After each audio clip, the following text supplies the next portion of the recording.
నమస్తే అండి అందరికీ. నేను మీ Madhavi Krishna. Welcome to my channel Madhavi Krishna's Navarasa Kathamalika Telugu audio stories. Avunana Kadana ధారావాహిక 8వ భాగం. మిత్రదీప్ తన కింద పనిచేసే ఉద్యోగస్తులని చాలా బాగా చూసుకుంటాడు. తన తండ్రి నష్టాలలో కంపెనీని అతనికి అప్పగించాడు. ఇప్పుడిప్పుడు అతను ఆ సంస్థని లాభాల బాట వైపు నడిపించే ప్రయత్నం చేస్తున్నాడు. బ్యాంక్ లోన్లు తీసుకుని మరీ ఉద్యోగస్తులకు పండగ బోనస్లు ఇస్తాడు, కానీ వాళ్ళకి జీతాలు ఇవ్వకుండా ఎప్పుడూ లేడు. అందుకే ఉద్యోగస్తులు అతని పట్ల విశ్వాసంతో ఉంటారు. కానీ ఇప్పుడు ఆ విశ్వాసాన్ని ఒక వ్యక్తి పోగొట్టుకోవడం వల్ల మొత్తం అందరినీ వచ్చిందని ఫీల్ అవుతున్నారు ఆ మేనేజర్లు. మిత్ర ప్రశాంతంగా ఉండడానికి ప్రయత్నిస్తూ అందరి వైపు కలియజూశాడు. టెండర్ ప్రత్యర్థికి వెళ్ళడం వల్ల మనకి నష్టం లేదు. ఎందుకంటే నేను ఎవరికీ తెలియకుండా మరొక 2 ప్రాజెక్టులకి టెండర్లు వేశాను. ఆ పని నేనే స్వయంగా చేశాను, నా అసిస్టెంట్కి కూడా తెలియకుండా. ఆ టెండర్లు మనకే వచ్చాయి అనగానే రాగ మొహం మ్లానమైపోయింది. మిత్ర తనని కూడా నమ్మలేదా? అవమానం, కోపం, అసహనం ఆమెను చుట్టుకోగా ముభావంగా ఉండే ప్రయత్నం చేసింది అనురాగ. ఈ టెండర్లో ఎవరెవరు పనిచేశారో, వాళ్ళు ఎవరితో క్లోజ్గా ఉన్నారో మన విజిలెన్స్ డిపార్ట్మెంట్ కనిపెట్టాలి. ఇది వాళ్ళ ఫెయిల్యూర్ అని నేను అనుకుంటున్నాను. మిత్ర అనగానే చీఫ్ విజిలెన్స్ ఆఫీసర్ ప్రభాకర్ లేచి నిలబడ్డాడు. తనని వివరణ ఇచ్చుకోమని మిత్ర పరోక్షంగా చెప్తున్నాడని గ్రహించాడు 45 ప్రభాకర్. అతను మిత్ర తండ్రికి మంచి స్నేహితుడు. అతను దీప్ రియాల్టర్స్కి చాలా విశ్వాసపాత్రుడైన ఉద్యోగి అని మిత్రకి తెలుసు. కానీ శత్రువుకి తొత్తులుగా పనిచేసేవాళ్ళని తెలుసుకోవడంలో అతను అలసత్వం చూపించినందుకు మాట పడక తప్పదని భావించాడు మిత్ర. అందుకే కఠినంగా ఉండడానికి సంకోచించలేదు. మీరు ఏం చెప్తారు మిస్టర్ ప్రభాకర్? ఇది మీ డిపార్ట్మెంట్ ఫెయిల్యూర్ కాదా? మన కంపెనీలో ఎలాంటి తప్పులు జరుగుతున్నాయో ముందే కనుక్కోవాలి కదా అన్నాడు సీరియస్గా మిత్ర. సిస్టంలో ఏదైనా తప్పు జరుగుతుంటే పట్టుకోవడమే తమ బాధ్యత అని విజిలెన్స్ చీఫ్ చెప్పలేదు. ఈ తప్పు ఎక్కడ జరిగిందో వెంటనే కనుక్కుంటాను సార్ అన్నాడు సీరియస్గా ప్రభాకర్. మిత్ర అతనితో అందరి మధ్యలోనూ అలా మర్యాద లేకుండా మాట్లాడడం అనురాగకి అస్సలు నచ్చలేదు. అయినా అప్పుడు మౌనంగా నిలబడింది. ఆ తర్వాత మీటింగ్ తమ కంపెనీ ఆర్థిక పరిస్థితి మీదకి మళ్ళింది. ఈ సంవత్సరం మన బ్యాలెన్స్ షీట్లో మార్పు వచ్చింది. లాభాలు పెద్దగా లేకపోయినా నష్టాలు లేవు చెప్పాడు ఫైనాన్స్ డిపార్ట్మెంట్ హెడ్ గంగాధర్. ఆ మీటింగ్ మరి 2 గంటలు కొనసాగింది. మిత్ర తన కంపెనీ పరిస్థితి ఎలా ఉందో అని డిపార్ట్మెంట్ హెడ్స్తోనూ చర్చించాక వాళ్ళకి హెచ్చరికలు, సూచనలు చేసి మీటింగ్ ముగించాడు. అతను ఆ హాల్ వదిలి వెళ్ళిపోగానే అందరూ ఒకేసారి మాట్లాడుకోవడం ప్రారంభించారు. అనురాగ వాళ్ళ మొహాల్లో టెన్షన్ని గమనించినట్టే ఉండిపోయింది. కానీ ప్రభాకర్ మొహం సీరియస్గా ఉండడం చూసి చిన్నగా నిట్టూర్పు విడిచింది. ఆయనంటే చాలా గౌరవం అనురాగకి. ఉండబట్టలేక అతని దగ్గరికి వెళ్ళింది. బాధపడుతున్నారా అంకుల్ మిత్ర మాటలకి? అతనితో పాటుగా బయటికి వస్తూ అడిగింది. లేదనురాగా, మిత్ర అన్నదానిలో తప్పులేదు. నేను కొంచెం అప్రమత్తంగా ఉండవలసింది. నాకు నాగరాజవర్మ గురించి తెలిసి కూడా నిర్లక్ష్యంగా ఉన్నాను అన్నాడు ప్రభాకర్. అతను తన టీంని లంచ్ తర్వాత సమావేశపరచబోతున్నాడు. ఎలాంటి కీలకమైన విషయాలు చర్చించాలి అన్నది ఆలోచించుకుంటూనే అనురాగతో మాట్లాడుతున్నాడు ప్రభాకర్. ప్రతి కంపెనీలోనూ బిజినెస్ డిపార్ట్మెంట్ ఉంటుంది. కంపెనీ లోపల అంతర్గతంగా జరిగే అవకతవకలని ఈ డిపార్ట్మెంట్ కనిపెట్టి చాలా సమస్యలని అరికడుతుంది. కంపెనీలలో పోలీస్ డిపార్ట్మెంట్ లాంటిది ఈ విజిలెన్స్ డిపార్ట్మెంట్. బాధపడకండి అంకుల్, మిత్ర కావాలని అలా మాట్లాడి ఉండడు. తన మనసులో ఏదో ప్లాన్ ఉండుంటుంది ఓదార్పుగా అంది అనురాగ. నాకు మిత్ర మాటల మీద బాధ లేదు అనురాగ. తప్పు ఎక్కడ జరిగి ఉంటుంది అని ఆలోచిస్తున్నాను. ఇలా మిత్ర అందరి మధ్యలోనూ చెప్పడం వల్ల శత్రువు ఎలర్ట్ అవుతాడేమో అని ఆందోళన పడుతున్నాను అన్నాడు ప్రభాకర్ కనుబొమ్మలు ముడిచి. మిత్ర అంత ఆలోచించకుండా ఉండడు అంకుల్ అంది అనురాగ వెంటనే. ఆ ముద్దబ్బాయిని తనెందుకు వెనకేసుకొస్తుందో ఆమెకే అర్థం కాలేదు అనురాగకి. తన ప్రేమని గుర్తించని మిత్రని ఎవరేమనుకుంటే తనకేమన్నట్టుగా ఉండలేకపోయింది అనురాగ. ముందుగా ఎంక్వైరీ నీతోనే ప్రారంభిస్తాను అన్నాడు ప్రభాకర్ పెదాల మీదకి చిరునవ్వు తెచ్చుకుంటూ. తప్పకుండా అంకుల్, మీ ఆఫీస్ రూమ్కి రానా లేక నా క్యాబిన్కి వెళ్దామా అడిగింది అనురాగ. నా ఛాంబర్లో వినిపించింది మిత్ర గొంతు. సీరియస్గా చర్చించుకుంటున్న ఇద్దరూ ఉలిక్కిపడి అటు తిరిగారు.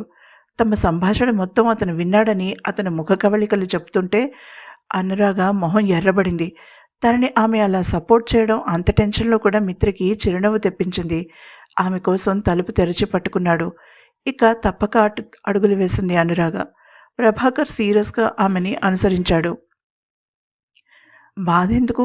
ఆత్మాభిమానం గల ఆడపిల్లవి, అందులోనూ అంత టాలెంట్ ఉన్న అమ్మాయివి. ఒక కొత్తెంగాడి మాటలకి హర్ట్ అయ్యావా? అటు నుంచి మెసేజ్ ఇచ్చాడు అర్క. అతనికి ఈ మెసేజ్లు నచ్చడం లేదు. ఆమెతో మాట్లాడాలనుంది, కానీ ఆమె ఎలా ఫీల్ అవుతుందో అని సంకోచించాడు. అతని మనసు గ్రహించినట్టుగా తుల్యభాగ మెసేజ్ ఇచ్చింది. మీరు కాల్ చేయొచ్చా? అతను వెంటనే వీడియో కాల్ చేశాడు.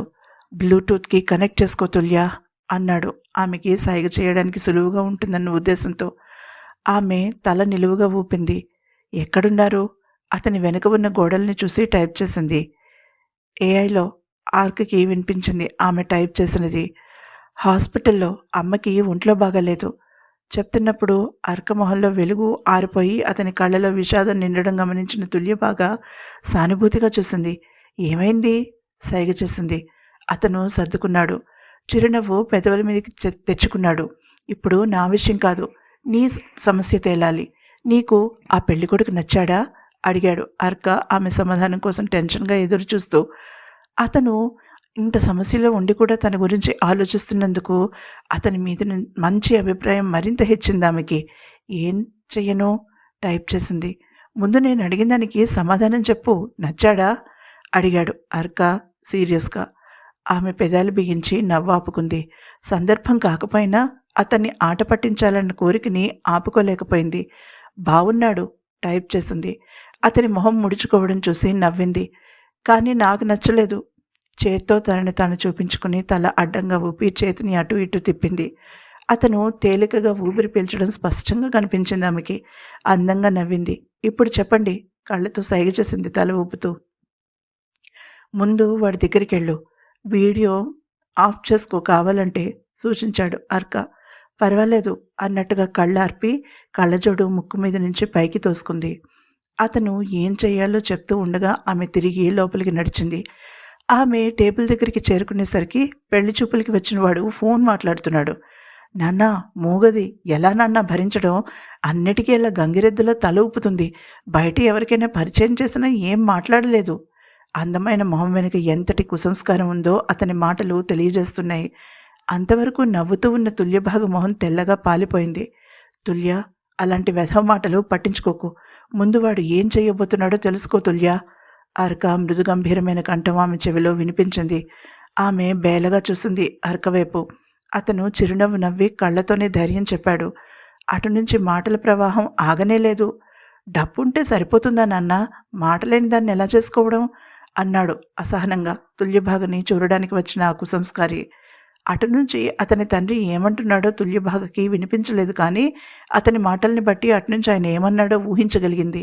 సరే, నోరు మూసుకుని పడి ఉండే పెళ్ళాం దొరుకుతుందంటావు, కానీ ఇప్పుడే చెప్తున్నాను, దీన్ని చేసుకోవడానికి నేను ఒప్పుకున్నాను కదా అని చెప్పి నా గర్ల్ ఫ్రెండ్ని వదిలేయమంటావేమో. అస్సలు కుదరదు. ఇది పెళ్ళాం వరకు ఇంట్లో పడి ఉంటుంది అన్నాడతను. అర్కకి ఆ క్షణం వాడిని అక్కడికి వెళ్ళి చితక్కొట్టాలని అనిపించింది. వాడిని లాగిపెట్టి కొట్టు తుల్యభాగా కోపంగా అన్నాడు అర్క. ఆమె బేలగా చూసింది అతని వైపు. ఆడపిల్లవైనంత మాత్రాన మూలన పడి ఉండే వ్యక్తిత్వం లేని మనిషివి కాదు నువ్వు.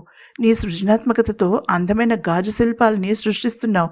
నీ కాలి గోటికు కూడా సరిపోడు వాడు. ఆడపిల్ల ఆస్తి మీద బ్రతకాలని అనుకుంటున్నాడు. ఊరుకోకు అర్క కోపంగా అన్నాడు. ఒక ఆడపిల్లని అలా అవమానించే హక్కు ఏ మగవాడికి లేదని అర్క ఉద్దేశం. ఆమె మెల్లగా ఆ వ్యక్తి ముందుకు నడిచి అతని వైపు తీక్షణంగా చూసింది. అతను తడబడుతూ ఫోన్ని కట్ చేశాడు. ఒక అడుగు ముందుకు వేసి లాగిపెట్టి అతని చెంప పగలగొట్టింది తుల్యభాగ. చెల్లుమన్న శబ్దం ఆ ప్రదేశమంతా మారుమోగిపోయింది. పెళ్లి చూపులకు వచ్చిన వాడు వాగిన వాగుడు అక్కడ ఆర్డర్ కోసం ఎదురు చూస్తున్న వెయిటర్ మాత్రమే కాదు, మేనేజర్ పాండురంగం కూడా విన్నాడు. కోపంతో ఒళ్ళు మండిపోయినా తాము ఏమీ చెయ్యలేరు కాబట్టి మౌనంగా ఉన్నారు. తుల్యభాగ ఎన్నడూ తను ఆ హోటల్ యజమాని వారసురాలన్నట్టుగా ప్రవర్తించదు. స్నేహపూరితంగా ఉంటుంది. అస్సలు సున్నితత్వం లేకుండా అలా మాట్లాడిన వ్యక్తిని చాచిపెట్టి కొట్టడంలో తప్పులేదని అనిపించింది వాళ్ళకి. దూరంగా కూర్చున్న వాళ్ళకి అక్కడ ఏం జరుగుతోందో అర్థం కాలేదు. ఒక్కసారి నిన్ను వాడన్న మాటలకి గుర్తు తెచ్చుకో తుల్యభాగా. పెళ్లి చేసుకుంటే మొగుడి పాదాల దగ్గర పడి ఉండే రోజులు కావివి. మరొకటి కొట్టు. వాడి అమ్మ బాబు కొట్టవలసిన దెబ్బలు నువ్వు కొడుతున్నావని వాడికి తెలియాలి అన్నాడు అర్క. రెండోసారి కొట్టినప్పుడు ఆమె అస్సలు ఆలోచించలేదు. అతను తేరుకునేలోపుగా 2 చెంపలు ఎర్రగా కందిపోయాయి. ఏంటే ఊరుకుంటున్నానని రెచ్చిపోతున్నావు? అతను విసురుగా లేచి ఆమె మీదకొచ్చాడు. ఇక ఇప్పుడు అసలు వెనక్కి తగ్గకు. అంత ఓపెన్ ప్లేస్లో వాడు నిన్ను ఏమీ చేయలేడు అన్నాడు అర్క. ఆమె వాడి కళ్ళలోకి తీక్షణంగా చూసింది.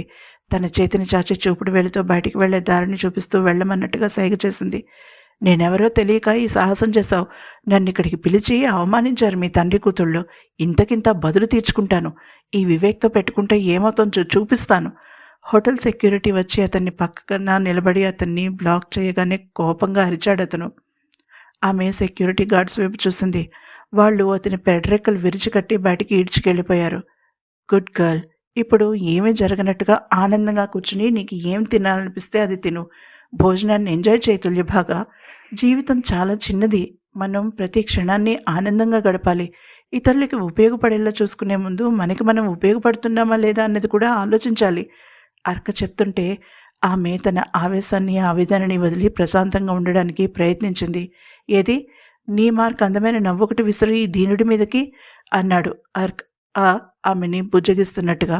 ఆమె మానసిక స్థితి ఎలా ఉంటుందో అతను ఊహించగలిగాడు. ఆమె మనసు ఎంత గాయపడిందో కూడా అతను అర్థం చేసుకోగలిగాడు.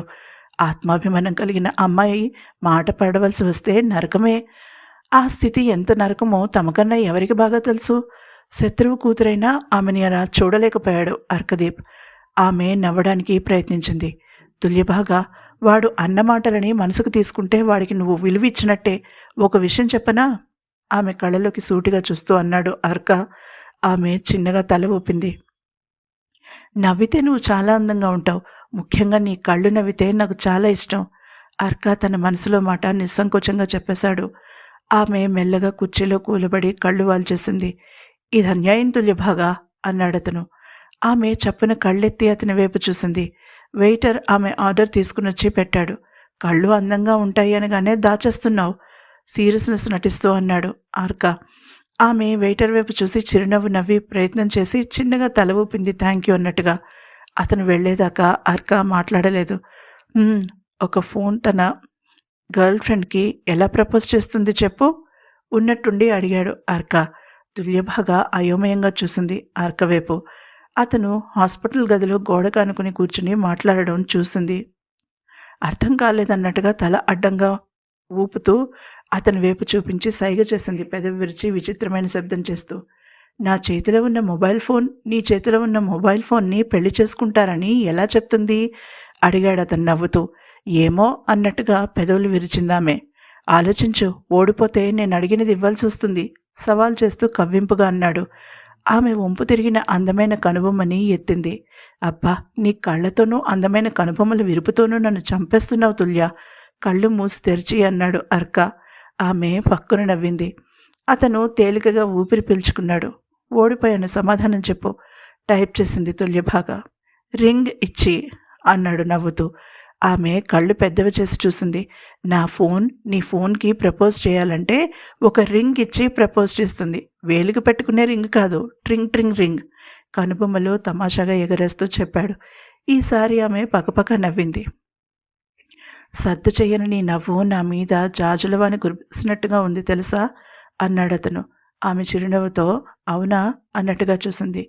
అక్కడేంటి వేడివేడిగా సెగలు కక్కుతూ నోరూరిస్తోంది అడిగాడతను. స్వీట్ కార్న్ సూప్ టైప్ చేసింది. నువ్వు ఆ సూప్ తాగితే నేను తాగినట్టే ఫీల్ అవుతాను. తాగవా నా కోసం అతను బ్రతిమాలుతున్నట్టుగా అడిగేసరికి అతని మాట కాదనలేకపోయింది. చెంచా నోట్లో పెట్టుకుంది. మెల్లగా అతను కబుర్లు చెప్తుంటే సూప్ తాగడం పూర్తి చేసింది. Good girl. సూప్ పక్కనేదో ఉన్నట్టుంది, ఏంటది అడిగాడు కుతూహలంగా. బెండి మసాలా కూర, ఇది చపాతీ టైప్ చేసింది. బెండి అంటే బెండకాయ. వావ్, తిని టేస్ట్ ఎలా ఉందో చెప్పు అన్నాడు అర్క. అలా సరదా కబుర్లతో ఆమె చేత భోజనం తినిపించాడు. ఆమె బిల్ కోసం అడిగింది. ఎప్పుడూ అంతే తుల్యభాగా. హోటల్ తనది కదా అని ఫ్రీగా తినేసి వెళ్ళదు. టిప్ కూడా బాగా ఇస్తుంది. మొత్తానికి నా చేత తినిపించావు టైప్ చేసింది నవ్వుతూ తుల్యభాగా. నువ్వు నాకు బాకీ ఉన్నావు, గుర్తుపెట్టుకో. సందర్భం వచ్చినప్పుడు నువ్వు నా చేతి ఇలానే తినిపించాలి బ్రతిమాలి గోరుముద్దలు పెడుతూ నవ్వి అన్నాడు అర్క. ప్రామిస్ అన్నట్టుగా తన కంఠం దగ్గర చేతి నుంచి పట్టుకుంది కళ్ళు పెద్దవి చేసి చూస్తూ. ఇప్పుడు ఉల్ఫ్ గడికి కనిపించు. ఈ అందమైన చీరలో మరింత అందంగా ఉన్న నిన్ను చూసి సంతోషిస్తాడు. చాలాసేపు దూరంగా ఉన్నాడు నీకు అన్నాడు అర్క నవ్వుతూ. అతను తనని ఉల్ఫ్ని అంత బాగా అర్థం చేసుకున్నందుకు కళ్ళలో నీళ్లు తిరిగాయి ఆమెకి. పెదవులు చిరునవ్వుతో విచ్చుకున్నాయి. అంతలో గదిలోకి ఎవరో రావడంతో అతను కాల్ కట్ చేశాడు. ఆమెకి వీడ్కోలు చెప్పి ఆమె చిన్నగా నిట్టూర్పు విడిచి చిరునవ్వుతో లేచి బయటకు వచ్చింది. మిత్ర వాళ్ళని కూర్చోమన్నట్టుగా సైగ చేశాడు. అనురాగ మొహం గంటు పెట్టుకుని కూర్చుంది. ఆమె పక్కన ప్రభాకర్ కూర్చున్నాక మిత్ర తన ఆఫీస్ తలుపులు లాక్ చేసి వచ్చి వాళ్ళ ఎదురుగా తన ఎగ్జిక్యూటివ్ చైర్లో కూర్చుని చిన్నగా నిట్టూర్పు విడిచాడు. నన్ను క్షమించండి అంకుల్ మృదువుగా అన్నాడు మిత్ర. ఆహాహా, అందరి ముందు నానా మాటలు అని తలుపులు మూసి క్షమించమని అడుగుతున్నావా? అది ఆఫీస్ అని, తను ఉన్నది బాస్ ముందరని మర్చిపోయిన అనురాగ తీక్షణంగా అడిగింది. ఆమెలో ఆ లక్షణమే మిత్రకి చాలా చాలా ఇష్టం. తప్పనిపిస్తే ఎవరినైనా ఎదుర్కొంటుంది. ఆఫీస్లో తన బాస్ అని కూడా చూడదు. ప్రస్తుతానికి మాత్రం మిత్ర ఆమె వైపు చూడలేదు. ప్రభాకర్ వైపు సూటిగా చూశాడు. మీరు నన్ను నమ్మితే నన్ను క్షమించండి, లేదంటే మీరు ఏ శిక్ష వేసినా భరిస్తాను. 10 మంది మధ్యలోనూ నా చెంప పగలగొట్టినా సరే అన్నాడు మిత్ర సీరియస్గా. మిత్ర అతన్ని వారించాడు ప్రభాకర్. నువ్వు ఏదో ఒక కారణం లేకుండా అలా మాట్లాడవని నాకు తెలుసు. నేను ఆలోచిస్తున్నది అది కాదు. ఇంత సెక్యూరిటీని బ్రీచ్ చేసి మన కంపెనీ రహస్యాన్ని బయటికి తీసుకువెళ్లేంత ధైర్యం ఎవరికి ఉందా అని ఆలోచిస్తున్నాను అన్నాడు ప్రభాకర్.